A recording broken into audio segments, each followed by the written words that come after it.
thank you for the warm welcome and the opportunity to speak at the second annual conference.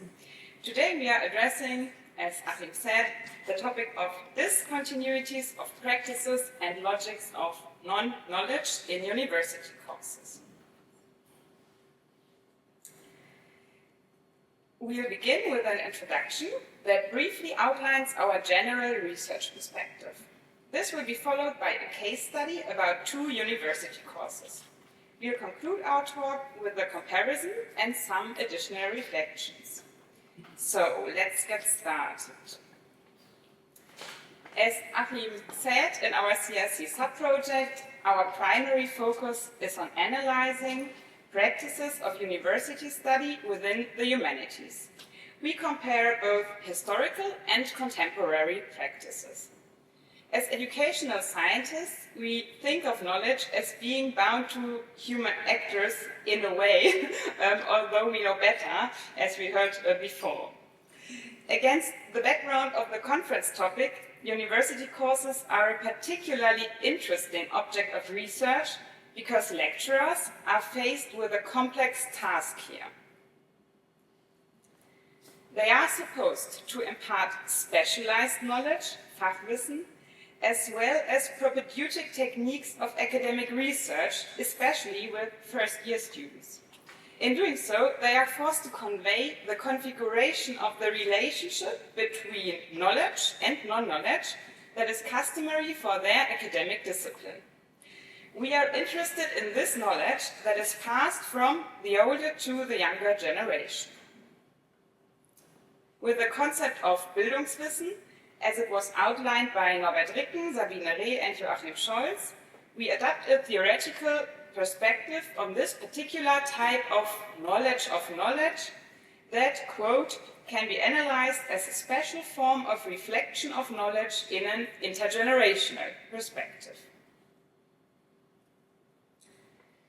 Bildungswissen can be, for instance, a kind of meta-knowledge about the organization of knowledge or knowledge about the practices of knowledge production.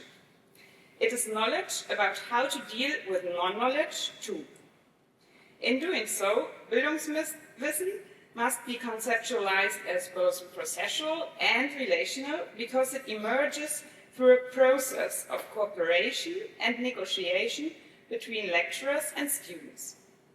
The former set guidelines and are in the powerful position to authorize and evaluate knowledge and practices of knowledge. Students carry on and potentially transform traditional practices of knowledge.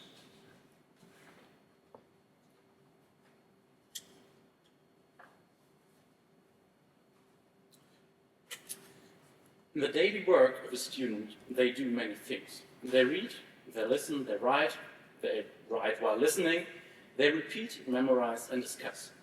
Through the practices of knowledge, we try to observe and reconstruct Bildungswissen in university courses in the humanities. These student practices of knowledge are always dependent on and conditioned by their environment or context.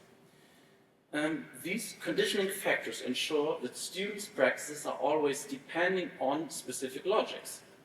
These contexts can be summarized under the term culture of knowledge. We use this term according to Hans-Jörg Sandkühler. He provides us with a complex definition by saying that cognitive performance and knowledge are embedded in the context of complex cultural, epistemic, and practical social networks. The logics of practice are bounded to the orders of knowledge in which they take place. With their help, we aim to reconstruct historical and current cultures of knowledge. He also says cultures of knowledge are distinguishable, systematically constituted ensembles of epistemic and practical contexts of representations that can be reconstructed holistically. So we want to look at the context shaping the knowledge representation. Therefore, we are also interested in how students are introduced to specific cultures of knowledge. Cultures of knowledge and practices are therefore always in a mutually dependent relationship with each other. It must be noted that cultures of knowledge are not absolute. They are neither independent in time, nor are they spatially unlimited. Cultures of knowledge are not monolithic, but are subject to constant change and a process of negotiation. Our aim is to identify continuities and changes in practices of knowledge, and thus to be able to make initial observations about different cultures of knowledge. We want to reconstruct cultures of knowledge by analyzing student practices and the logics behind them. In today's lecture, we want to approach this topic by comparing the culture of knowledge in university courses in the field of history around 1900 and around 2020. The first course we want to look at was held in 1903 and 4, and the second one in 2024. Both courses deal, among other things, with the military conflicts between the Delian League, Attischen Seebund, and the Peloponnesian League. This thematic overlap is intended to enable a compression that is not distorted by shifts in content. The different materials we have from the two periods also require a particularly careful comparison so that no anachronism arises. The central questions for our analysis are to be understood in a comparative perspective and were as follows. Which practice of knowledge can be observed? What underlying logics are present and how are both conditioned by specific infrastructures? What is regarded as knowledge and what is recognized as non-knowledge? How is non-knowledge dealt with? Where and when does it occur? And how does it relate to knowledge? What students and lecturers perceive as valuable knowledge? How do lecturers shape the relationship between knowledge and non-knowledge? In the following, we will first take a closer look at the course of 120 years ago. The basis of my reflections is a notebook written by a student. This picture shows the inside the book cover, where the student has noted down a kind of cover page with the name of the professor, the title, the year, etc. It is a notebook approximately 100 pages long with pre-printed lines, a size of 19 by 12 centimeters. It is very densely written, hardly any paragraphs. It was written both in ink and pencil. The student used different scripts and languages, all of which he is proficient in.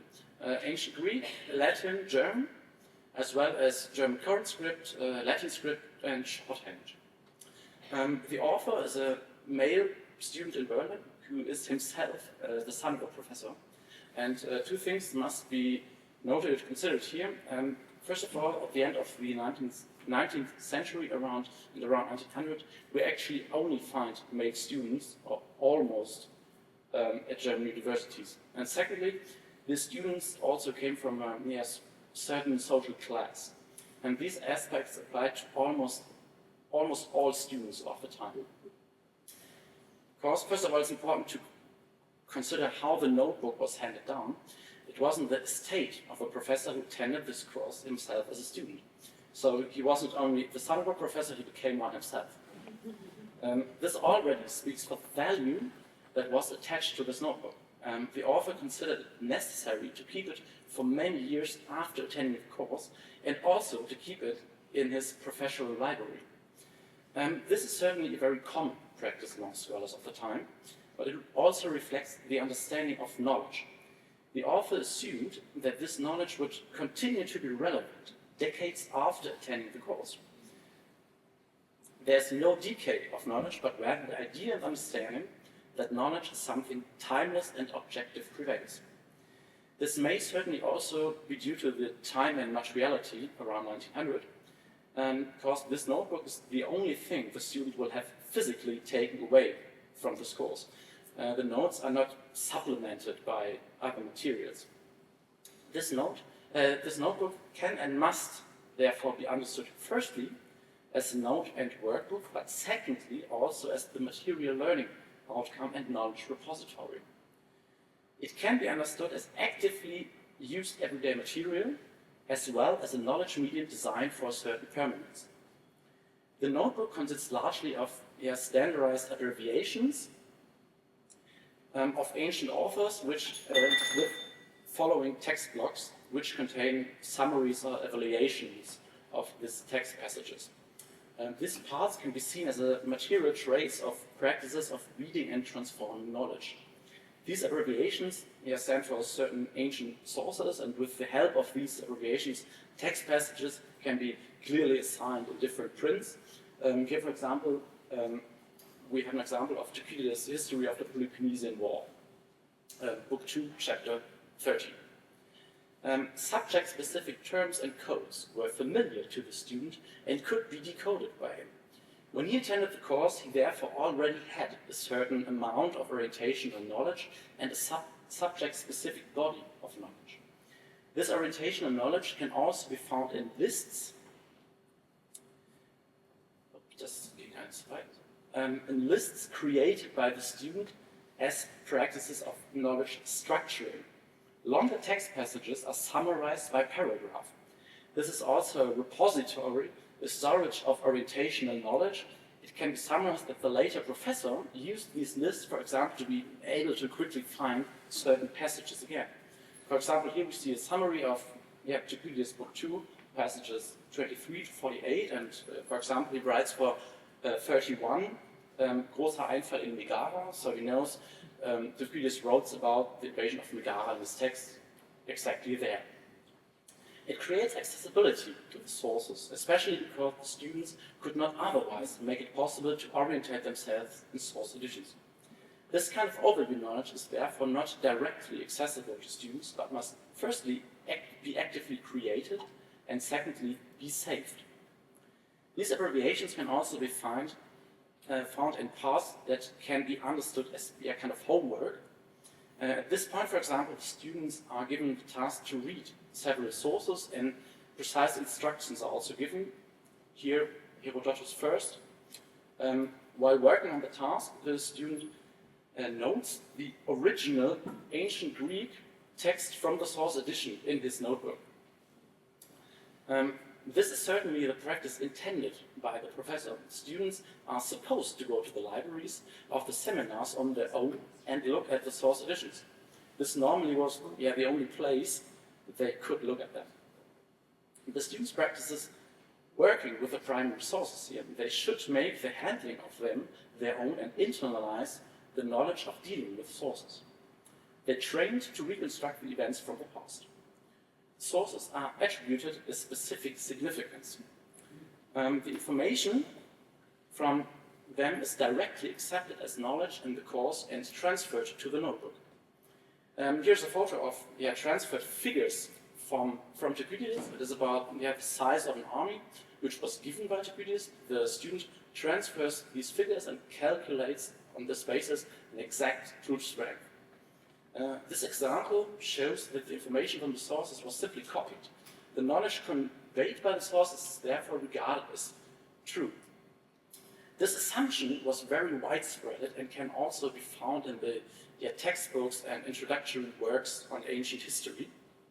Kurt Wachsmuth wrote in his Introduction to Ancient History from 1895, for example, Thucydides could tell the truth about important events. The text of the ancient author is not regarded as a product of its time and circumstances. Another quote, Thucydides could report with scientific clarity. This conveys an understanding that past events are directly accessible to the trained eye through the sources. This means that the learned historians of the time are able to extract the truth handed down, for example, by Thucydides. This assumption was passed on from the professor to the student and trained in the course. Knowledge does not have to be worked out interpretively or read between the lines, but can be read off directly. Knowledge can always be found explicitly in sources. For example, here the student also calculates how many people died in the Battle of Leuctra. It naturally follows from this that non-knowledge is everything the sources do not explicitly reveal to us. A distinction between knowledge and non-knowledge can therefore be made quite clearly. Only what is written by ancient authors is considered knowledge. Knowledge is not related to the historian's interpretation. They, therefore, do not create knowledge. This sovereignty belongs to the sources alone. Wachsmuth, for example, also calls Thucydides a master and thus places him on the same level as contemporary historians. Thus, the boundary between knowledge and non-knowledge is quite clearly defined. It is not subject to any variability that is conditioned by the historian's perspective. The historian has only the modest task of discovering the true knowledge. The student in our example is taught to absorb knowledge from the sources and accept it as true. In a certain sense, the student submits to knowledge that is valid independently of him.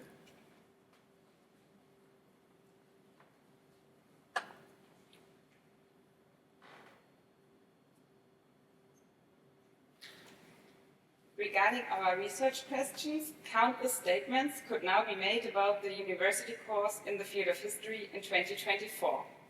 I observed it ethnographically over the course of a semester in 5 sessions. It typically takes place in person, is designed for first-year students, and is accompanied by a tutorial led by senior students. Due to the necessary brevity, I will align myself with Alexander's considerations and focus on a few aspects that allow for a comparison. Let's start with some thoughts about my material and its materiality. As an ethnographer, I am directly involved in producing some of it. As you have already seen on one of the first slides, I have access to products of student practices of knowledge in various forms. For example, as a printed position paper or as an iPad note file that I can open on my own iPad to edit, screenshot, losslessly duplicate, upload to a cloud, and so on. In addition, I have access to the corresponding course on the university's online learning platform, which to this day serves as a repository for various documents. It contains, for example, around 40 PDFs, 30 links to secondary literature, and 10 homework assignments with corresponding texts. The information is structured but overwhelming in its sheer volume. Behind every link lies a new world of information with further links. It becomes evident that students must choose which information they engage with. Their task is to get an overview and find the document that provides the answers to their questions. The same practice of note-taking is carried out in different ways. It nowadays has a multitude of materialities because students use tablets or laptops with different operating systems and software or pen and paper. They combine various techniques for different purposes while the tools structure the practice of note-taking. However, no one records details about ancient sources or even uses standard abbreviations for ancient authors. It no longer seems to be necessary skill to know them. Ancient sources are read less frequently and they can be Googled. Learning the abbreviation system is no longer part of the Bildungswissen. But it is linked in the online course, as well as a precious collection of Greek and Roman materials, where you find Thucydides, the Peloponnesian War, in Greek and English. The homepages and text are potentially accessible to anyone. The students are obligated to give a presentation and submit a written version of it. While doing so, they refer to ancient sources, but rarely quote directly, instead referring to many authors in secondary literature. The presentations are an important practice of knowledge in which students try to reproduce and reflect the knowledge currently valid in historical science.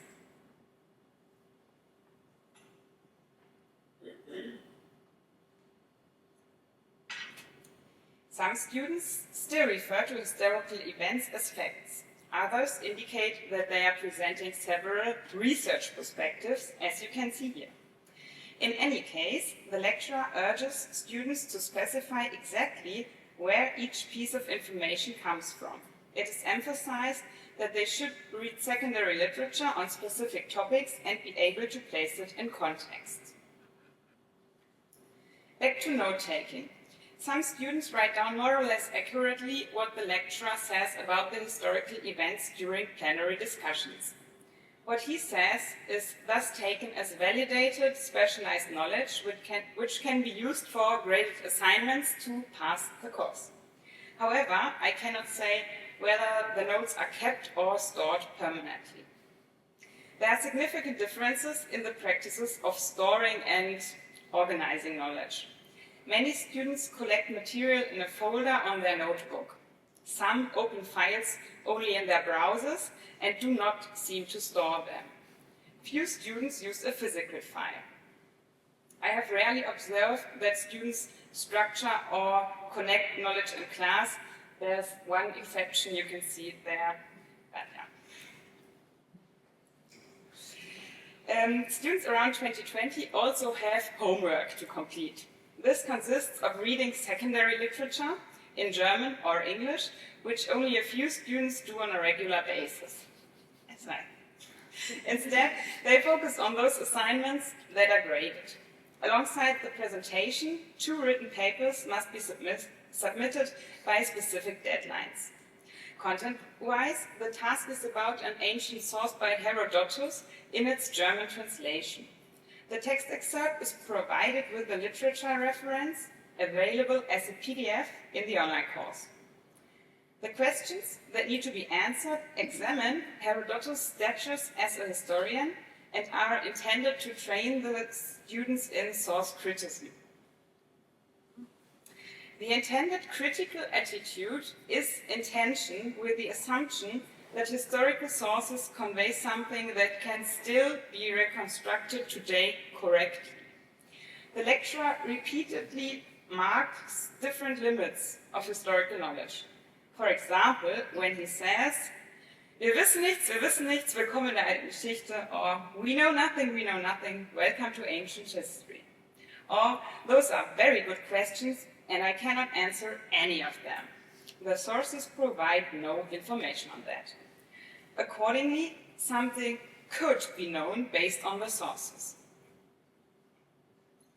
In the introductory literature on historical science from nowadays, it is also stated, to the sources. This means that the sources are subject to interpretation, not that they contain pure truth. On the other hand, the lecturer emphasizes that we cannot know what happened in the past anyway. He invites the students to make reasoned assumptions and points out that historians also make well-reasoned distinctions which could also be made differently. Hereby, the lecturer points to the constructed nature and necessity of the social validation of all historical knowledge, the coexistence of different bodies of knowledge that may also be in conflict with one another, the fallibility of knowledge, and the necessity of contextualizing all knowledge objects. We will now conclude with some assumptions about the continuity of practices and the comparison of the cultures of knowledge. In comparison, we find a continuity of student practices, such as reading ancient sources, taking notes, or doing homework on the surface. Nevertheless, the underlying structure and meaning of the same practices have changed significantly. Some have become less important and new ones have been added. Transformed technical and digital infrastructures are transforming the logic of established practices. This is accompanied by changed forms of work, as well as the value of individual practices. Nowadays, the skill of reading or writing ancient Greek is less important than the skill of creating a PowerPoint presentation. Many of the new student practices are not yet part of the Bildungswissen that the lecturer wants to convey. For example, writing with generative AI or researching using online search engines. Around 1900, the professor seems to know the limits of what is worth knowing, or at least the limits of what interests history scientists of his time. True historical knowledge lies in the sources that define the area of what must and could be known. The idea is that there is a pure knowledge to which one could advance. it would then also be timelessly valid. So around 1900, historical knowledge is governed by the logic of unambiguity. Therefore, it can be made canonical for students. The students practice working through the relevant ancient sources in their original language, gaining detailed knowledge about battle formations and calculating casualty figures while becoming a scholar. They follow the professor's guidance in analysis. The library, where the primary sources are stored in the form of books, and the seminar as an exclusive institution serve as the most important infrastructure for the acquisition of knowledge. One could say knowledge is tied to these places. Around 2020, it is important for the lecturer to always specify the reasoning behind why certain facts are assumed to be true or untrue and by whom.